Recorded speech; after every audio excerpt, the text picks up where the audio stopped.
If you have not followed his Triple H Horse Racing podcast, you're missing out. It's one of the best podcasts in the country.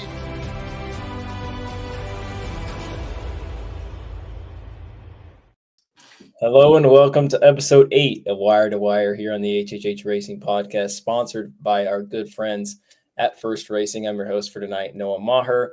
To my right on the screen is host of Bettin' and Boozin'. Typically when we see each other, the roles are reversed, so it's going to be an interesting show tonight. Kyle Roscoe joining me from the Bayside Bunker, of course, to take you through a fantastic and very difficult coast-to-coast Pick 5 this Saturday. We've got 2 races from Gulfstream Park as well as 3 races from Santa Anita, so we will be getting into those shortly. If you're interested in the podcast, you can see scrolling on the bottom of the screen is our weekly schedule.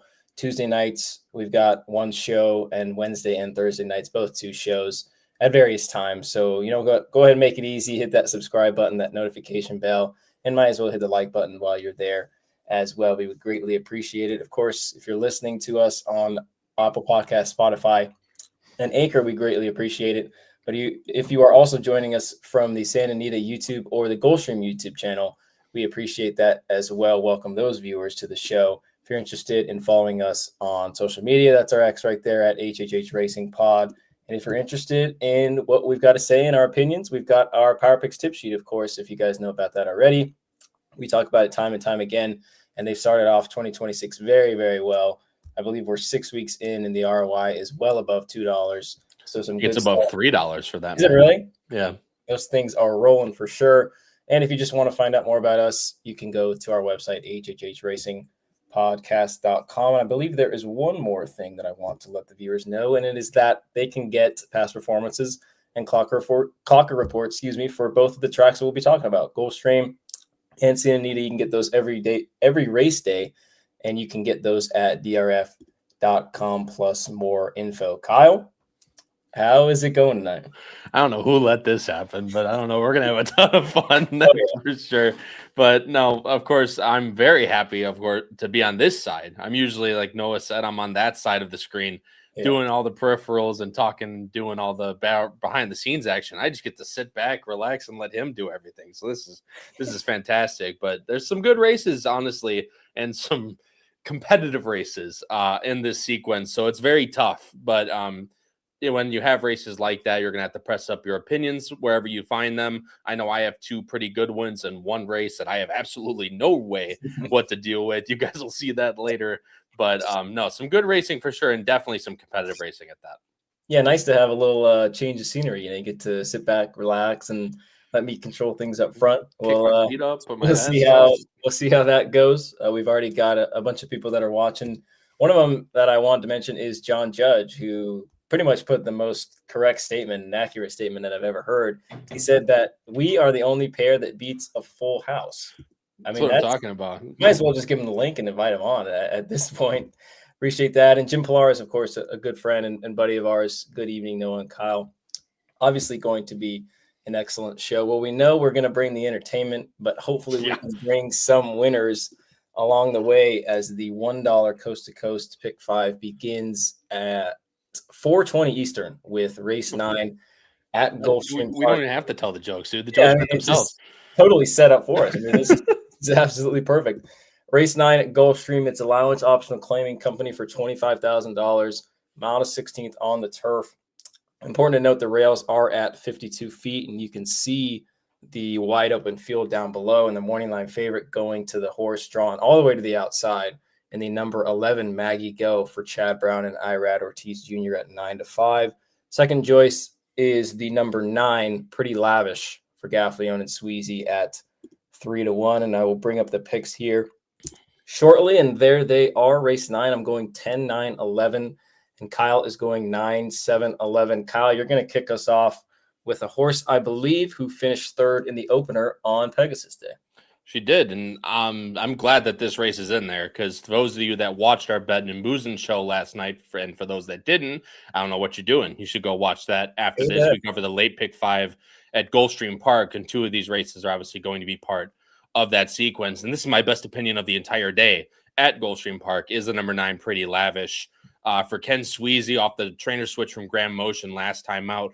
Ran a really respectable race. I don't even think she wants to be that far back. She had a little bit of trouble early on, but she was kind of keen. She steadied inside going to the quarter pole too. So a little bit of trouble here and there, but she was able to rally really well.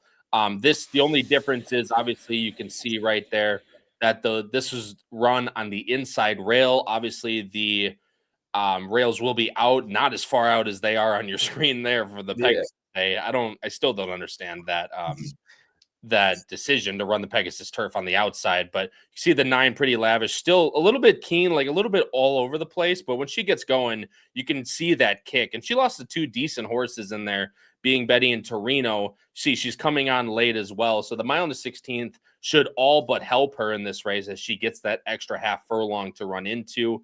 I mentioned it as well. I'm not too sure how the rails out are going to affect her, but she should be close enough in theory to where the outside post and the rails out shouldn't affect her too much. Yeah, it looks like Timeform's got her about mid-pack, which I think if she's and there, in the parking lot for that matter. But. Yeah, if she's there in terms of maybe not 4 or 5 wide, but just there in terms of the rest of the field, I think you would be pretty happy with your chances going down the backside. And I saw everything you saw. And another thing to add is that race on Pegasus Day, those 2 horses that finished in front of her, the 7 and the 8, were pretty forward throughout. So she was really the only one making up a ton of ground. Not to mention she's going to be second off the layoff, second time for the barn, and you get the likes of Tyler Gaffalione. So I think she's got a big shot. Expect her to probably be a pretty solid second choice, if I would think, behind the 11, because I have to imagine the 11's probably going to take a decent amount of money in there. And we did this without morning lines last night too, and that's about where I guessed her. It was about 3-1, 7-2 in here, because a horse we'll get to in a little bit, which I'm completely against in here, and I see you are pretty decently against too, and the 11 is going to take a lot of money. Yeah, the 10's the one I ended up landing on as the top pick, and she was in the same race as the 9, actually favored in that race. And to be frank, I was pretty disappointed with her effort, but I get the feeling that she doesn't really love to be down on the inside with some horses in front of her. And I think with the outside post, I know Timeform had the 10 and the 11 pretty close to each other. I'd be pretty surprised if Irad was that close with the 11. I feel like he might take her back a little bit, which would set up perfect for the 10, because it seems like the 6 is going to be on the lead, and Jersey Joe would be able to just sit the stalking trip there, which this horse has been able to do. Joe's never been on her, but she's been able to do that time and time again, and you can see with her couple victories. So it was one of those where I can make a case for several others, but it's one of those races where I know she's going to get a really good trip from the outside, and obviously she likes it here at Gulfstream, so I gave her some big consideration as well. I think when you guys talked on the show, a couple others had, and you definitely considered her as well. So I think she makes a ton of sense for sure. We'll go to the horse that you've got in second. And we talk about morning lines all the time. When I saw this, Kyle, I was, I don't know if I want to say the word that first came to mind, but I was kind of the opinion that I was against her. But if she's really going to be 15-1, I feel like I got to use her, right? Right, and that's kind of my thought. This is actually my first winner of the entire meet this year. Obviously, it started around Thanksgiving. That race ran on November 30th, and I promise I'm not only picking her because of the Charlie Freeman angle, but she she's run some decent races. And the other thing that I liked about her is the ability to be tactical. The mile and a 16th at Gulfstream Park is not necessarily one that's going to be a blitz for the first turn. Like a race, I believe it's race 12 on the card, the closer, that's 7.5. That one's a much more like you need to be inside. You need to get position early. There's a decent run up for that mile and a 16th. So, but I don't think, I mean, just connections alone, I don't see her going off of 15-1. Is she slow? Yeah, absolutely. She's slow on numbers, but just for the ability to get a nice trip in this race, which especially with the rails out is numero uno in terms of wanting to win this race. Well, I think she wins the race. No, I think she's just a little bit of a cut below right now. However, down the line, we might see her progress and maybe in this race, but I think she at least has a piece for trip wise to at least get near exactas or tries. And I think the time form number, if I'm not mistaken, was in the hundreds in that last race, which leads you to believe that the buyer is maybe a little bit more, in the low to mid 70s, which, if you take that into account, you could definitely see some natural progression and maybe even another step forward, which absolutely.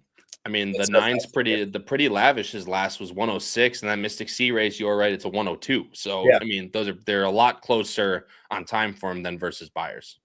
And I think we would be remiss if we didn't talk about this horse, who I kind of used defensively in the pick 5. I think I've got her as a B.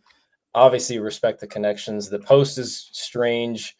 The fact that they tried her on dirt is strange. It's one of those where if she's taking significant money, and we do have the luxury of that with this being the first leg of the pick 5, if she's taking money, I'd probably be more inclined to use her a little stronger. But if she's like 5-2, 3-1, I think I just might take my chances and try to beat her.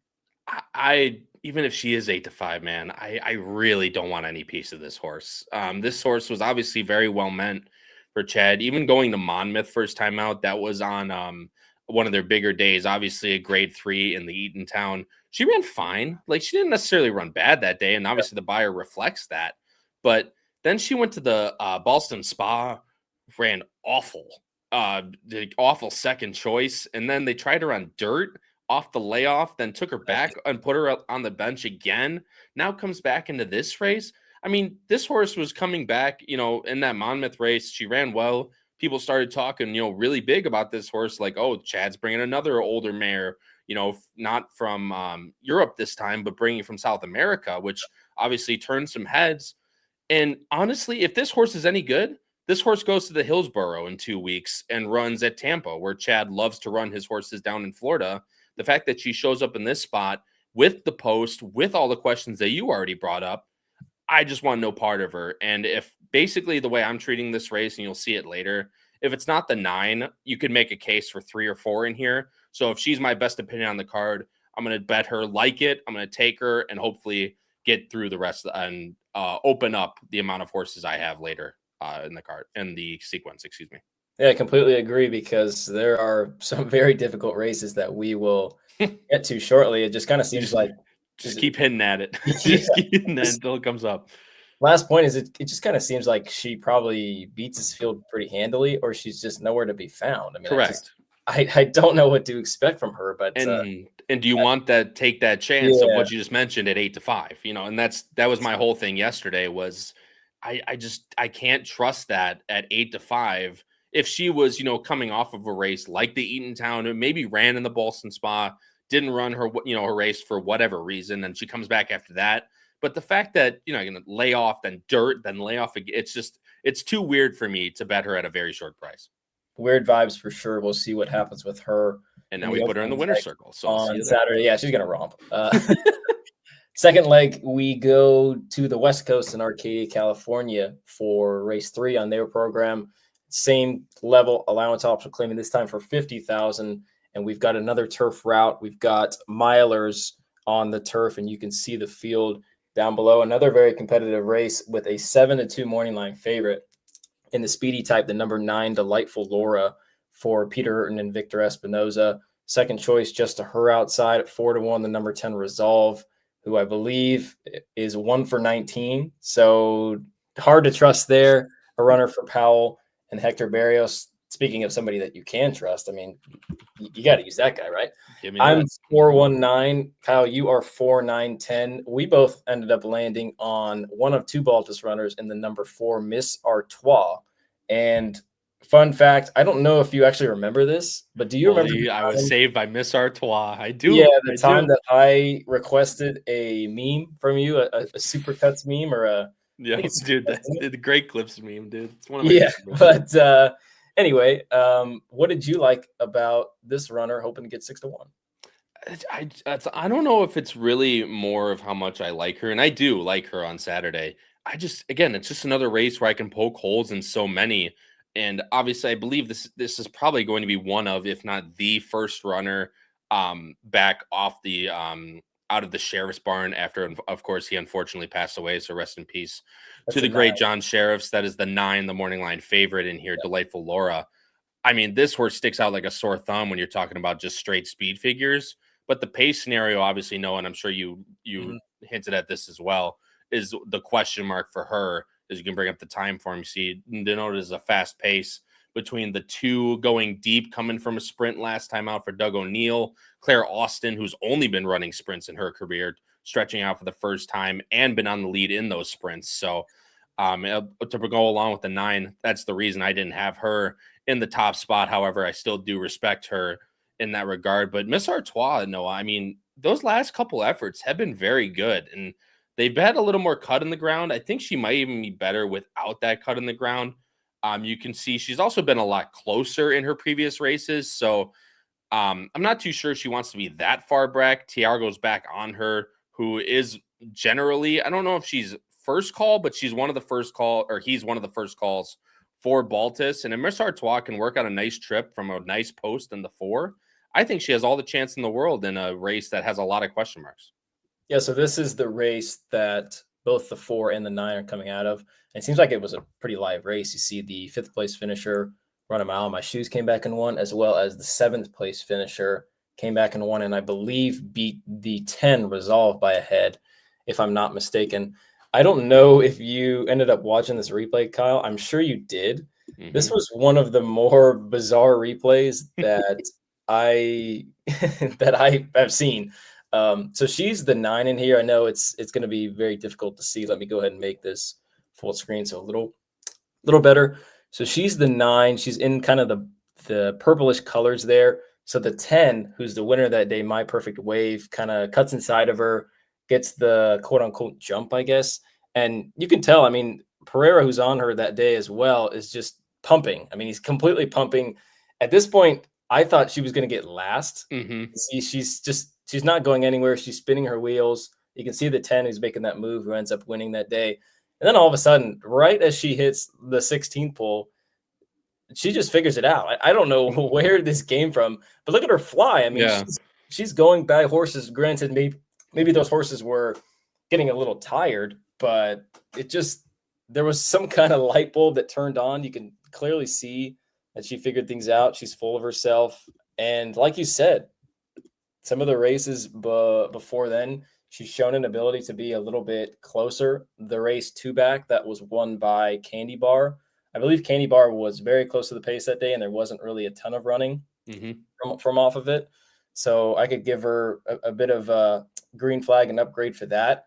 And that race on opening day, remember they had to move back. Opening day was supposed to be Friday. They moved it back to Sunday because of the rain. It's just been really weird with some of the run backs because some of the horses handled it. Some of them didn't. And this was just one of those instances where it seemed like she didn't handle it for about 3/4 of a mile. And then the last furlong she did. It was just so bizarre. I didn't know if you saw that. And I agree. And you have always, and you, Ryan, and Jackson have always talked about the bet backs off of that day just because of all the rain they had, how weird it was having to push back a couple. So I just think she's well worth a use, let alone have her on top in this race, in a race that in theory looks to have a lot of speed in it. And Paul Patan, who is in the chat right now, likes the one that you have. I actually don't have this horse anywhere, but maybe I'm just completely wrong in this race. And you two like the one Lila. I do like her, Paul, and I'm glad that Paul likes her as well. One of two Baltus runners, like I mentioned earlier, and she's one where obviously things really need to go her way, but I don't see why that can't happen. I mean, like you said, the 2's going to be quick. The 9's only got one way to go. In a weird way, I think the 3 might be the key to the race because number one, she ran last Sunday. She didn't run that long ago. So I don't know, number one, if she's going to be in the race. And if she is, I think she can maybe make things interesting and go heat things up. But regardless, I think the 2 and the 9 will probably set a pretty decent tempo if I had to imagine. But she's going to be coming from off of it, down on the rail. She's going to be able to save ground, scrape paint down there the rest of the way. She's put together back-to-back buyer tops. And if you look at the time form, she's really not that far off. I mean, she's pretty even with some of the other main rivals. I mean, you see 103, Baltic Fire's got a 106. I'm sure that was probably at 50 or 60 to 1 because that's what she does.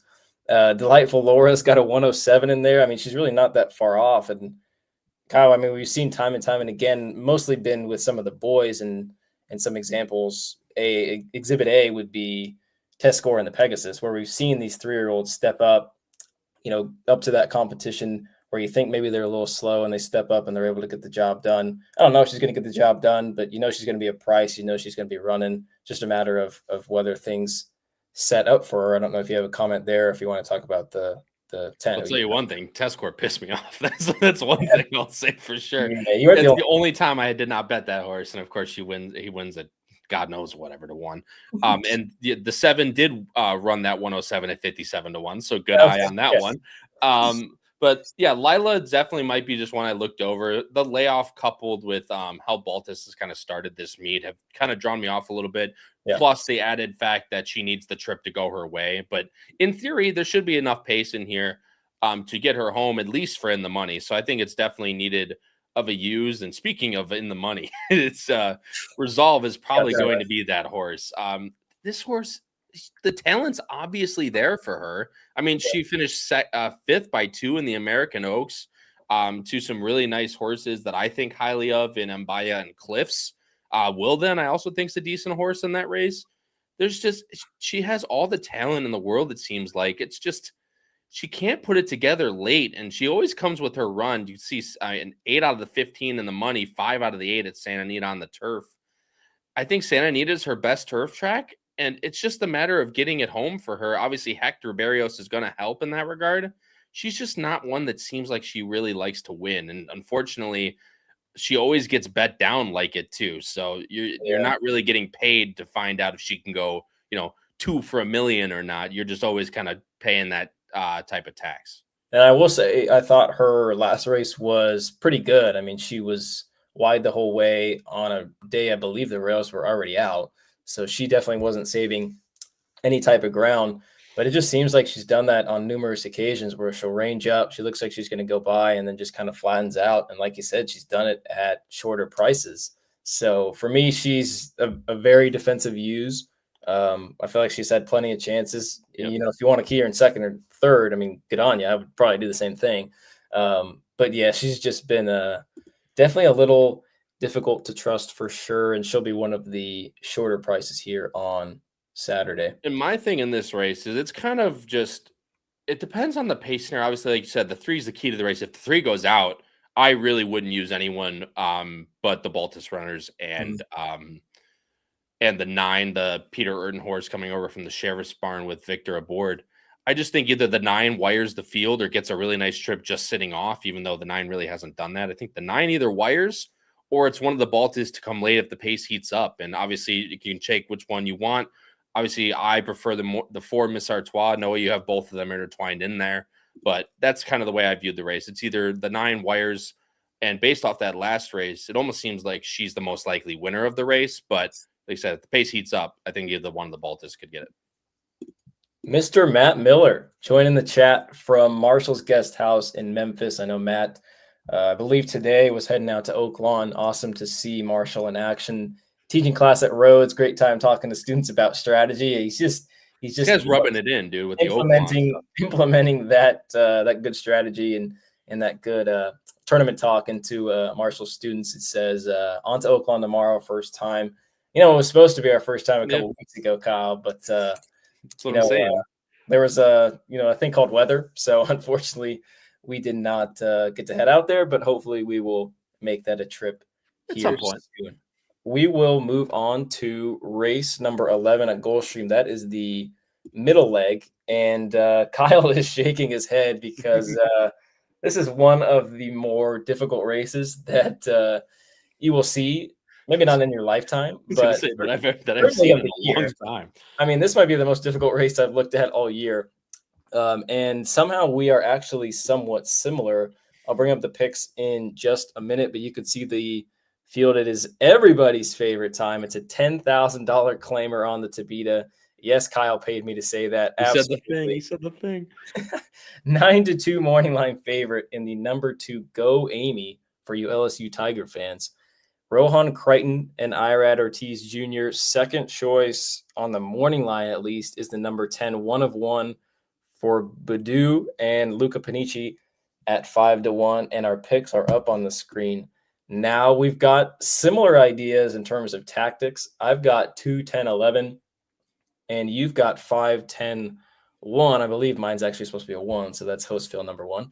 Kyle, I will let you talk about Lois Len, Ontario bred, Drexler Gaffleon off the long layoff, 7-year-old mare. It looks like she's going to be forward. That's about all I can tell you in a race like this. Yeah. I mean, you'll see my freaking grid later. It's about the funniest thing you'll ever see in your lifetime. And for those that know about me, I'm not generally one to spread. I love to press up my opinions, and I'll tell you what. There's non-existent of the last word I just said. There's no opinion in this race whatsoever. It's just so tough, man. All these horses are legitimately carbon copies of each other. The only difference is the pace scenario aspect of it. Lois Len, Marty Drexler does this all the time. He claims horses with Woodbine, gives them a break through the winter, and brings them back when they're ready at Gulfstream Park. Obviously, she's 7 years old. The boss would not approve of this top pick, being that she's older and coming off a layoff. But the 76s she's run at this type of level absolutely fit in this race. I mean, really, high 60s is kind of maximum for a lot of these horses in here. It's really tough in a race that has so many horses you could look at and be like, oh, yeah, I could see that horse winning the race. They denote fast pace, but the thing that I always love to bring up with these races, especially at Gulfstream on the Tapeta, there's very few horses that love to pass in these types of races. The one Compass Rises is one of those horses who I have and you have in third. You have the 10 in there, 1 of 1, who has a little bit more of a tactical approach, which you can see based on the time form. Actually, I do as well. I don't even know my own picks, but that's about, if that doesn't tell you what's going on about this race, I don't know what does. But Lois Len has some really good numbers in the back form. Plus, Marty Drexler loves to do this type of angle with horses coming from Woodbine. Claims them for 10 out of the optionals or claiming routes, brings them down here to where they can win.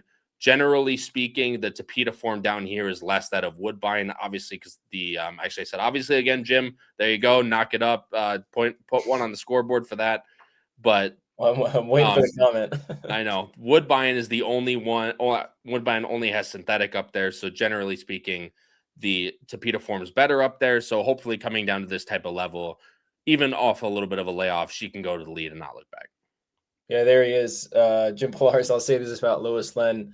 1-2 starts back with Munger on, who is not a top tier jock at Woodbine, then had Apprentice on, thinks that she could run well here. And we've got James in the chat.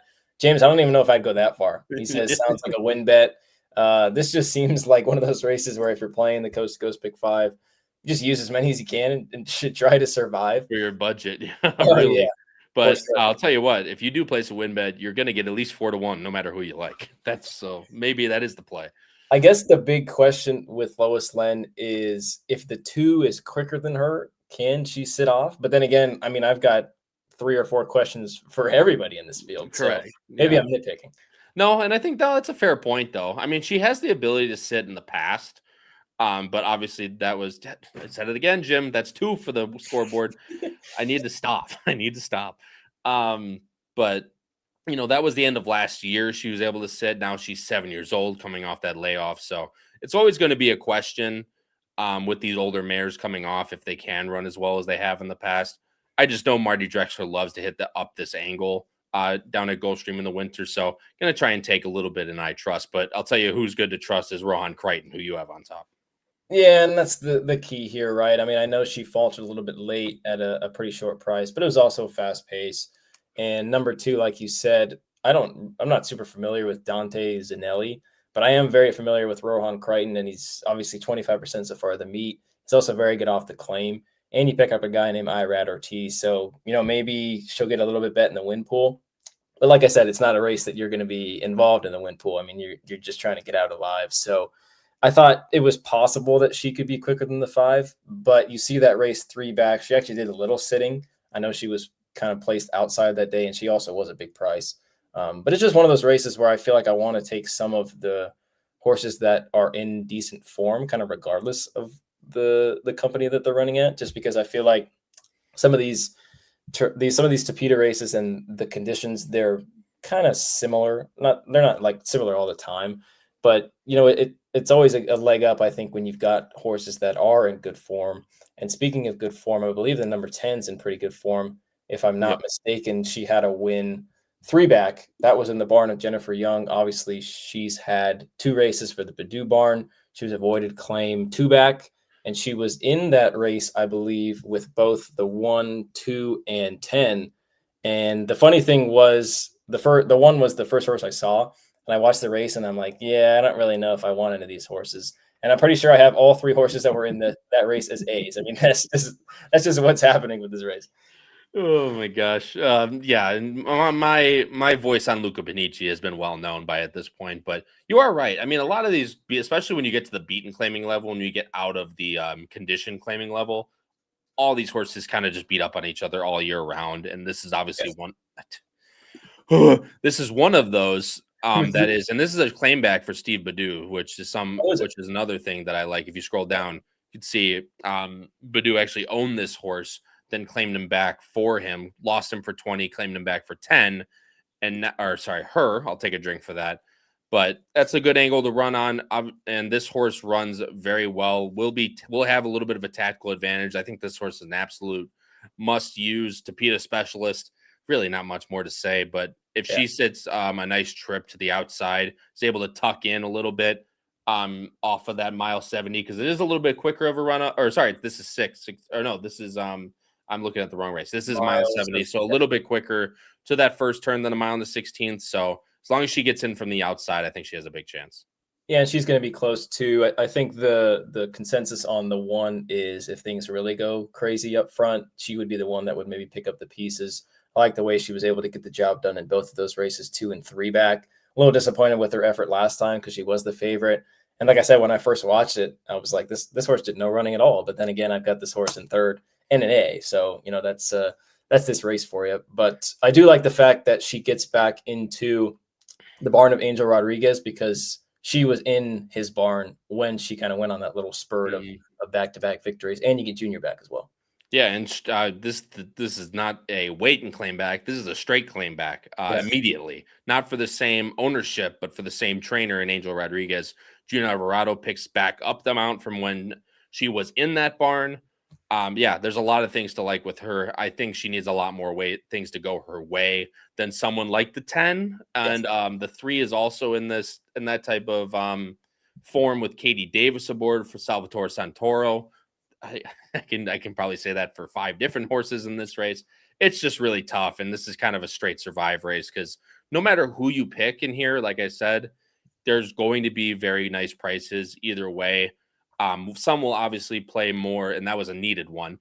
Will play lower in the pick 5 than others, but no matter what, it's just kind of a straight survive race, and press up your opinions on other races that you have them. 2 races to go in the Coast to Coast Coast to Coast pick 5, excuse me. I screwed you up there. That's my bad. Both of these races will be occurring at Santa Anita. The second to last race of the sequence is on the screen now. It's race 5, $32,000 claimers, going 6.5 furlongs on the flat course at Santa Anita, not down the hill with the flat course. And you can see the field on the screen now. The morning line favorite in the body of 12 in the main body is the number 2 at 7-2. That's Central Dispatch for Sadler and Antonio Fresu. You can see there are 2 also eligibles to the outside, the 13 Hot Rocket and the 14 Autism Puzzle. So, of course, we can't stress this enough. Make sure you check scratches and changes to see if those horses get into the main body of the field. So we will get the picks up in just a second. And my king, love the pick here. I'm going 3-7-9. Kyle's going 3-2-1. I don't really know what you thought, Kyle. I liked the 3 quite a bit. And then after that, I just had absolutely no idea. So I'm glad that, maybe we might be right about one thing. This is why they put us on the show, Noah, is because we're Absolutely. obviously on top of it. Even though he's 8 years old, Noah, he's probably still in some of the best form he's ever been in. Oh, yeah. I love this horse. This is probably between the 9 and the 3, my 2 biggest opinions in the entire sequence and probably on the entire day. I haven't done all my work for Saturday yet, but I really like Doncic in here, and it better not be like Don Kick or something like that. It better be Doncic. No, I'm pretty sure named after Luka Doncic. And even though he's had 7 seconds out of 17 starts, the 88s just stick out like an absolute sore thumb in here. If you're looking at others like the favoritisms, Central Dispatch came off a over year layoff last time out, and really didn't run at anything. That was claiming 50. And now then for 32, that doesn't install a lot of confidence in me. And Tiger Han's 8, and it's definitely seen better days, even though he's in decent form. But you brought up that race. No, I'm sorry. I'm going to make you go back to it. Yeah. I mean, Beef Winslow in this. What would Beef Winslow be in here? I mean, he's only lost to a length and a quarter to Beef Winslow, who's running high 90s, high 80s, low 90s, ultra consistently. And if he's in this race, he's by far the favorite. Yeah. And in races where you have a lot of other favorites on declining form or just getting older in age and not necessarily keeping the same speed figures that is necessary for a group like this, very competitive group, but I really, really love the 3 in here. Yeah, I do too. I just think he, at 8 years old, he had every right to kind of need that race off the layoff. Was kind of grinding away, where he's a horse that's got a pretty good late kick. And to your point, when I watched that replay, number one, Beef Winslow's a pretty good horse. And I should probably mention that Beef Winslow's actually on the AE list in race 9 on Saturday. So if the 1, 2, or 3, run well, you could probably upgrade Beef Winslow if he actually ends up running and getting into that race. I believe it's race 9 because they're going down the hill, if I'm not mistaken. That was one of the races that we covered on Tuesday night for PHP. But I thought he ran well. I thought he kind of ran the best of that group in there. I could certainly make cases for the 1 and the 2. I did notice that kind of point where, number 1, they brought the 2 off that long layoff and was a bit of speed and fade, which, I mean, he had every right to. But number 1, he wasn't protected in that spot. A lot of times they offer the condition where, they can protect him for a race or 2. So they were willing to give him up for 50. And now they're also willing to give him up for 32. And the third thing is Hector Berrios is a typical rider. I mean, he's pretty much first call for Sadler. He actually chooses the 7, who he won with last time, for Craig DeLossie, who I've actually gotten second. This horse was pretty much the bee's knees in that $25,000 claimer going the flat 6 at Santa Anita a couple weeks ago. I think that was about a month ago. I think he was either 6-1 or 8-1 on the line, got bet like a sure thing and pretty much won like a sure thing. And like I said, I like the fact that Berrios is back aboard. This horse likes it here at Santa Anita. If you look at, he's only got a couple grass races at Santa Anita on the page, just because obviously he's well versed in the quarter horse races at Los Al. He's had some good races on the main track as well. But you go back to the Hernandez, which was at the end of 2024, he ran a bang up race at almost 70-1. And I believe Motorius was the winner of that. And Motorius has been in his prime for a couple of years now, but ran very well there and ran very well last time. So another one I thought, the grass races were enough to put him in the mix for me. And then the number 9, who I'll briefly mention, Mucho de Oro, is extremely frustrating. I'm not sure if he is as good as he used to be. And frankly, he's definitely not as good as he used to be.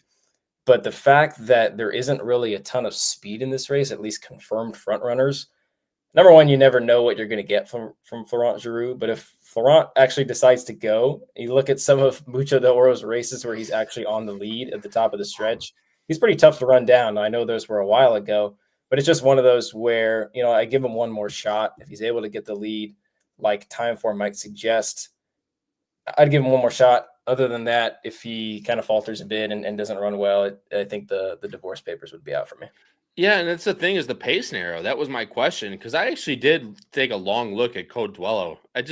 With the 2 being as fast, basically a speed and fade, as you mentioned, and the 9 Mucho de Oro with his best races on the lead, I just didn't know. I didn't see a winning scenario for Code Dwello, which is why I didn't have that horse in there. But your comments are definitely well taken. And I agree that if he runs his race and at least holds on, he can easily hold on for a piece. If my things against other riders, Luca Panici, have been documented, my love-hate my feelings towards Florent Geroux have definitely been well documented. So as long as he goes out and installs this pace scenario, I think I think it sets up really well for Doncic. I already mentioned kind of my other 2, Central Dispatch. I completely agree with everything you said. And Tiger Han, well, this is a horse I bet the absolute crap out of all the time when he used to run back at Del Mar in like the summer of 24. Yep. Unfortunately, we're in the big 2026 now, and I just don't think he's nearly as good as he used to be. I think he's still a really good shot for somewhere underneath and in the money, but in terms of on the win, and I just think his best days are behind him. And with the buyers still declining and now 8-year-old second off the layoff a little bit, I just think there might just be other better value elsewhere. Yeah, we'll move on to the last race. I know you put your picks up in here. Did you want to talk about the 11? I didn't know if that was a little mishap or if Did I do the 11? Let's I know see. you put the picks in. I didn't know. I've got the 11, I think, as a C on the grid. Well, I don't even know. Sure. I mean, I just like Marco DeMuro has been riding very well out there. I think I do this a lot. I end up looking at a race once, walking away, going to do something else, and then right before the show, I end up coming back on.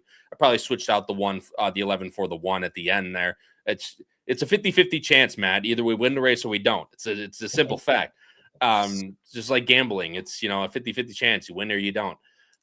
But yeah, I just really like the way this horse has ran. Kind of, this is the one really that's just solidified in the claiming level out of this group. There's not a whole lot, there's some dropping down, some running back, a lot of others in here that have question marks. This is just one that's been tried and true at that type of claiming level. And if Marco DeMuro can work out a nice trip from the outside, I think he needs also stuff a little bit better, a little bit more to go his way than others that we've talked about, but definitely one to include in your exotics if you're so inclined. Yeah, and he was second last out off of a bit of a freshening to the 7 who I've got, Code Dwello, I believe is the name.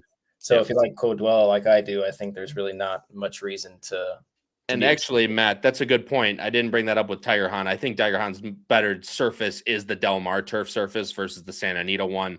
Obviously, underneath 9 for 15 in the money, but only 1 on the win end. So more underneath play in this race if you're looking at the number 1 Tiger Han.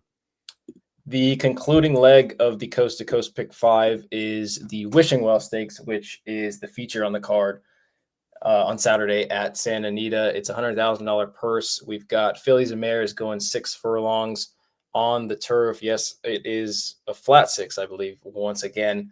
And the morning line favorite is the number 6, Gratefully, for Geroux and Robert Falcone. And I would be remiss if I didn't mention that this horse is also co-owned. You can see on the bottom right there.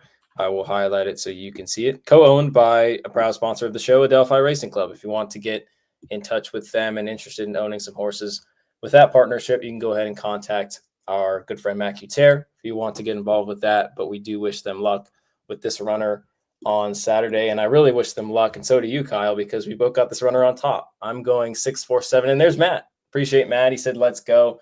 Appreciate Matt Cutaire joining the show. And hopefully we're going to laud the praises of this runner, Kyle, and hopefully we laud those praises to the winner's circle. Matt, I finally did it, Matt. I did it. I picked an Adelphi horse on top. I hope you're proud of me. And I didn't do it just because of the Adelphi name. I actually think Great Filly is a really nice filly. I think she showed that last time out, especially off the layoff, coming back in an optional 80 and absolutely blowing the doors off of that field. This is definitely a little bit of a step up in competition, but she absolutely deserves every single bit of that. step up. And I'm About to Go came back to actually win the next time out after that race. And I think she's also carded in here. Is she not? Yeah, she is. Yeah. So I'm About to Go ran February 6th after that race with Marco DeMuro aboard, won, and coming back in here off a little bit of a quick turnaround for Leonard Powell. But you'll see Gratefully is the number 7 here, sitting just chilly on the outside with Umberto, no rush at all. And that's the thing I love about her, even though there's not a whole lot of pace. So I actually expect, and again, we talk about how much I talk about Florent Geroux, but I expect her to go to the lead in here with no real pace pressure, but just the absolute kick that this horse has. And the fact that she's kind of the untested up and comer out of this group, it just seems like all systems go for Gratefully in here. And if she continues on this track, she could be a very nice horse going down the road. I'm sure that's exactly the way that Adelphi feels for this race. Yeah, she's really solid right now. And I know people might say, oh, she got a pretty cozy trip. I mean, the two front runners kind of dueled and, they came back to her. But it was a pretty defining victory, I thought. And they didn't really ask much from her in the 16th pole. And we actually have some inside information from Matt Kuchar himself, who said that she learned how to relax last time almost by accident because she ended up jumping the dirt crossing. Never going to know how the horses are going to handle that. And says that she can sit or be forward. Very smart filly. Fingers crossed. Well, I think fingers crossed. I would hope that you guys just end up going to the lead and never look back because, as Kyle mentioned, and I'll go ahead and bring up the Timeform pace projector, it seems like she could be out on the lead by herself and have things her own way. I mean, if she has that, I don't think the forces of Florent Geroux are going to do much stopping, and you can set up like that. I'm so taking that, dude. That's so funny. The forces of Florent Geroux. I'm so taking that.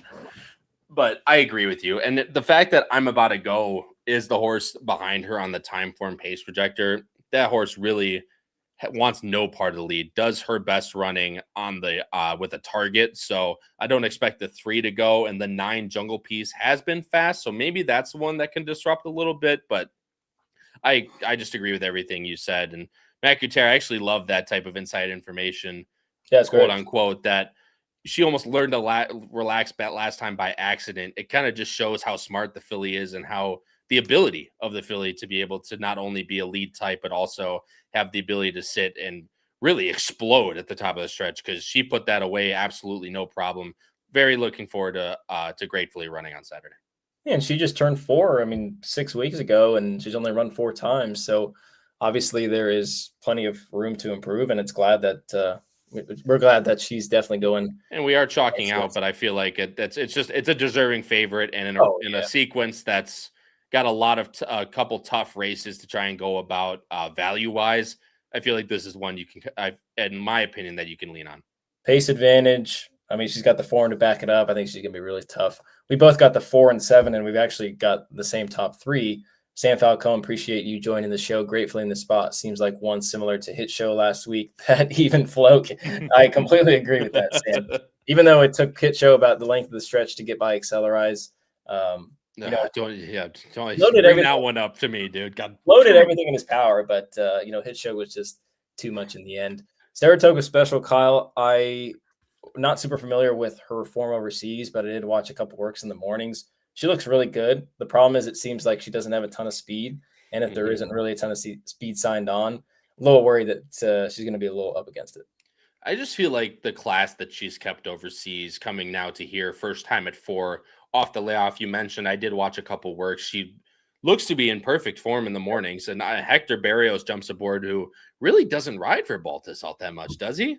No. So I feel like that's and with how good Hector is on the turf out here, I feel like that's just something to take a look at in general. While I agree with pace scenario that she might be up against it coming over from overseas, but I feel like she has all the chance in the world to get underneath. Yeah, we'll see what she happens to do on Saturday, if she's able to kind of step up her game or, upset the likes of the number 6 Gratefully. Last horse we'll mention, and I'll have you finish this off with the number 7 Navy Bell, who I believe is coming out of the same race as the 8, and they were just about a nose apart from each other. So just one for third. I think you can make a case for both of them. I kind of thought gun to head, Navy Bell maybe ran the better race last time. That was also her first time going further on the grass than 5. So I wonder if the the added distance is going to work out for her as well. Yeah, and that's the way I kind of felt because I was between the 7 and the 8. I actually had the 8 originally there. I just feel like the 8 is one of those horses that we've mentioned time and time again today that just needs a little bit too much to go her way. I think she's very talented and the numbers back that up, but the fact that she's going to be coming from a little bit further out of it than some of these others, I feel like is going to be her downfall. So that's why I ended up landing with Navy Bell. She has the ability to sit a little bit closer, and a couple of those races in there can easily vie for this win. And Kent Desormeaux rode one of those. So, that's a good, but Romy Gonzalez takes the mount here, which I do like. Going to be a little bit more forward, which she has been in the past, which you can see from the Senator K. Maddie going flat 5, but I feel like the 6 should help her at least for in the money. I think she has a chance to win this thing too, just based on the numbers she's ran in the past, but going to have to be catching gratefully in the stretch. And if she gets that time form pace set up, it might just be hard to do that. Yeah, I think about a furlong or two into the race, we may see that things will be over. I know Mike Saletta, who was actually winner of a KDBCC, and we mentioned that last night on the leaderboard. We were talking to Kevin Lux. Of course, if you guys are interested in that and contest play, you can go check out our stuff on that show Wednesday nights at 7 p.m. Eastern. But mentions that the flat 6 will work to the benefit of Navy Bell, and I do agree with that. But like I said, could be over quickly, and I think Matt Cutera would probably prefer that. So I think he would. Was able to take her to the lead, open up, and take her on to some bigger and better things down the line. Hopefully keep her on the West Coast, because that would be definitely cool. For your sake, Matt, I hope it's no stress. For your sake, and Matt, and obviously for us in this show. But no stress, hopefully for you. Yeah, he says yes, please. So last couple of minutes, I know we are going on the 51-minute mark, I believe. Last couple of minutes, we will show our ABC grids for the Coast to Coast Pick 5. Kyle, yours is up on the screen right now. I'll let you take a minute or two to kind of go through your process. Some of your singles, I know you got 2 singles in here and still an $81 ticket. So obviously, had to make some choices, but even then, spending a bit of money. But as we've said time and time again, it feels like if you're going to be right, I mean, you're definitely going to get rewarded. I warned you. It was a goofy ticket. I warned you guys. The 9 Pretty Lavish, I told you, is my best opinion on the day at Gulfstream Park. Not to mention these 2 singles that I have in here are a 7-2 or a 3-1 morning line and a 9-2 morning line. While I don't think Doncic will necessarily go off at 9-2, I still feel like they're going to be not favorite singles. So being able to create value that way is going to be my number one thing in this Coast to Coast Pick 5. Pretty Lavish, I love a lot in that race as long as she gets a good setup.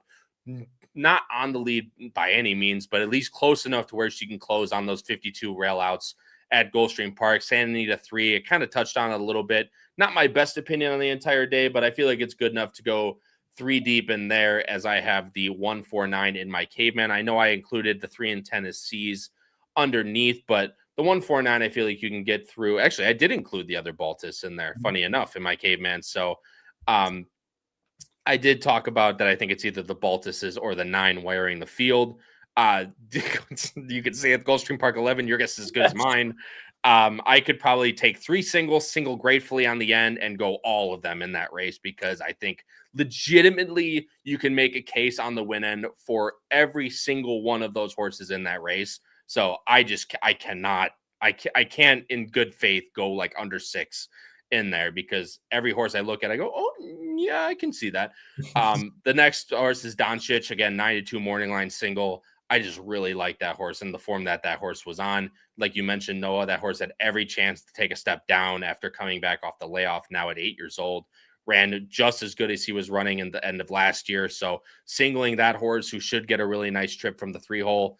And again, I could single gratefully on the end of this ticket as well. And I probably will on a press up ticket if I want to do that. But I wanted to include Saratoga Special and then Navy Bell in there just in case something goes awry with who. But I think it's good enough, though, that you could probably have 3 singles in this and, again, go all in that middle leg, which I have absolutely no opinion on. And when that's said, when I have absolutely no opinion, it's about as wide open as it gets. And that's why we preach the ABC method, just because you can see you've got 3 A's that are singles, 3 races where you have lone A's. So if you by nature are able to, play the ABC grid and afford something like that, it's definitely well worth it because you can play the different combinations, obviously with the A's and B's and then the C's with the extreme backups, but also you can press up those opinions. So if you wanted to play an all A ticket for, more than $1, either $2, $4, $10, if you're really feeling aggressive, I don't recommend that this is probably the sequence to do that, but there are cases.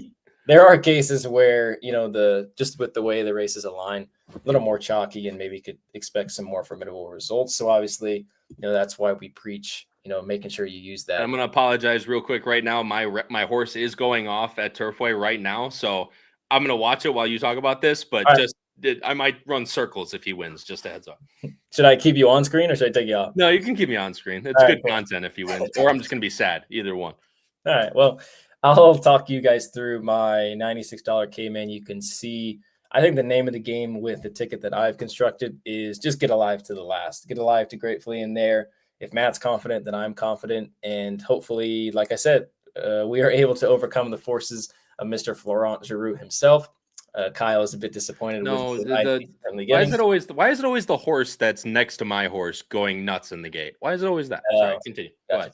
But anyway, no, I just if you subscribe to the PowerPicks tip sheet, or if you go to the Santa Anita website, I've got a little little piece of writing there that kind of takes you through the sequence and my thoughts.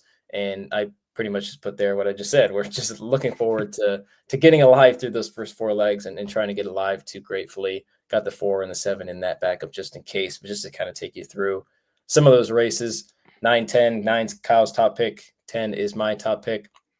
And then I've got the 11 in there just in case. We'll see where that goes and the money that she takes. And like I said earlier, you've got the luxury of seeing that, as that will be the first leg of this Coast to Coast pick 5. Second leg, 2 Baltus runners of A's. And then if they don't go as fast as I think, I've got Delightful Laura, the 9 as a B, but unfortunately she's got the likes of the Doug O'Neill runner and the 3 in there, who I know ran a week ago, but if she's in there, could really heat things up and make things difficult for the 9.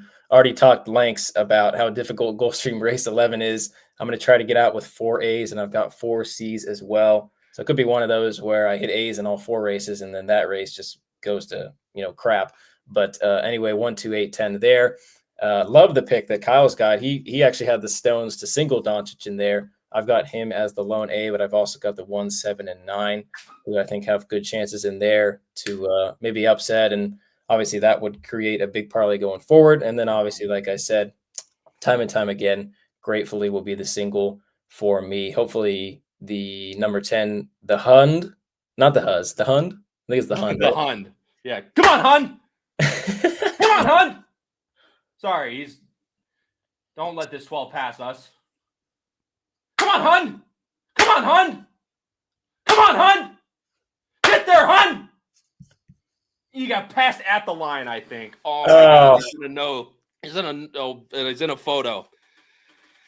Oh, my gosh. He was all over the place green-wise, but he actually had a really nice trip. I don't know who won that race. Sorry, no. For all that don't know, the Hund raced number 10 at Turfway. No, he's not. Look what Matt said. I got nosed. Gosh, dang it. Look what Matt said. No, I'm not yelling at Emma, Matt. I promise. I apologize to everyone out there for the yelling, but the 12 knows us out, unfortunately. But debut for him, still very, very happy with that effort, and Second City Saints effort earlier. So good way, not the best way, but a good way to close out another episode of Wire to Wire. Yeah, of course. Hopefully, since we had such a good time today. Tonight, Thursday night, we're filming this at what do we start? 9:30 Eastern. Hopefully, we were able to run it back. I'm about to text in our little group chat that this was the best performance that you've ever seen on the HHH Racing Podcast. Right. I mean, I can't think of anything that tops this off of the top of my head. But good luck to everyone that is playing that very difficult coast to coast this Saturday at Santa Anita and Gulfstream, of course, $1 minimum, 15% takeout, retail player only, and a bunch of people that are supporting the show. We will see you guys next week. And unfortunately, I can't do PHP out, but what I can do is Wire to Wire out.